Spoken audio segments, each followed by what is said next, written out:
severe weather coming for Thursday. We could see a repeat of this damage. This is tornado damage in Washington County from last week's storms. An EF1 tornado with winds of 100 miles per hour was on the ground for about 4 minutes. So far in 2023, we've had 6 tornadoes in the state. For Thursday, when the severe risk comes our way, we've got a low Cape, high shear environment.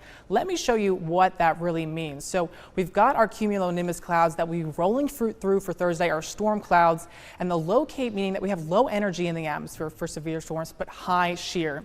Wind shear in the atmosphere is when winds will be changing speed and direction the farther in the atmosphere you go. So at the low end of the clouds, we've got weaker winds at the bottom of them, but at the top, the winds are much stronger. This creates like a pinwheel or windmill effect in the atmosphere that creates horizontal rotation in the atmosphere. Now, this isn't too dangerous for itself. However, when we combine this with the updrafts of a thunderstorm, that's when this looks to become more familiar. We flip this on the vertical axis, and this is how we could get a tornado to be forming that'll be coming down from the bottom of the cloud and onto the ground. That's when we could be seeing the dangerous conditions of a tornado, winds upwards of 100 miles per hour and damaging anything in its path. Make sure to stay weather aware for Thursday when those storms come on through.